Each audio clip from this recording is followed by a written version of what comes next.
Isip will get the corner pocket.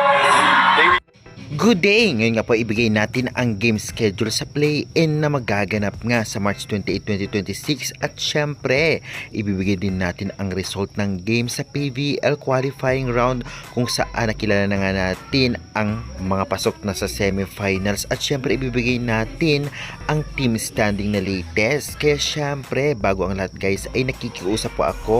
Road to 5k subscribers tayo. Mag-subscribe na kayo para lagi kayong updated pag volleyball fans kayo. Sige na guys, maraming salamat sa support.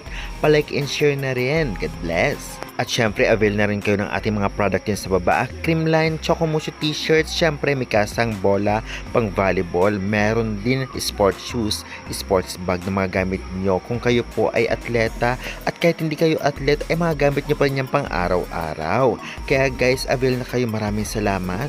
At ayun na guys, huwag na po nating patagalin pa. Unahin po muna natin ang game result ngayon. Ano-anong team ang nanalo? Narito po. Sa unang laban nga sa qualifying round, nanalo nga ang PLDT High Speed Hitters sa loob ng 4 sets kontra sa Farmfresh Foxies sa mga scores na 18-25, 25-23, 25-15 at 25-22.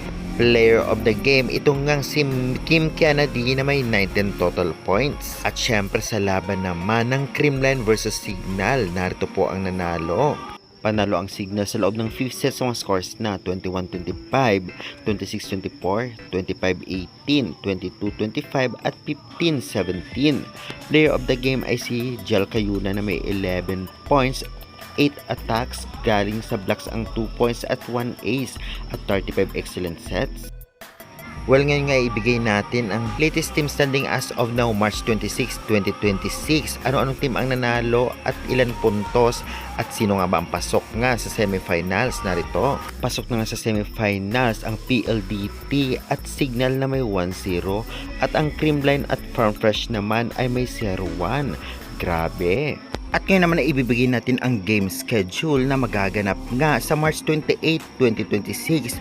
Ito nga ay play-in tournament pa rin kung saan narito po ang maghaharap-harap na team, anong oras at saan ang venue at saan mapapanood ang laro. Narito. Una magtatapatan nga ay ang NX-led Chameleon versus Galleries Tower High Racers 4pm at ang venue po nito ay si Ninoy Aquino Stadium. Samantalang second game naman ay magaganap 6:30pm. Ito ay ang Akari Chargers versus Chocomushu Flying Titans. Venue, Ninoy Aquino Stadium pa rin. At mapapanood nyo po ang laban sa One Sports Plus. Kung kayo po ay may cable sa inyong bahay, meron po sa Pilipinas Live Signal application. Ngunit syempre may bayad, i-download at mag-register at may free sa pvl.ph live. Konting minutes na late, ngunit maganda at buo yung video. Ay na guys, naibigay na po natin ang kompleto Ricardos para ngayon sa paparating na another play-in tournament. Kaya syempre, anong say nyo? Pa-comment, pa-subscribe na lang.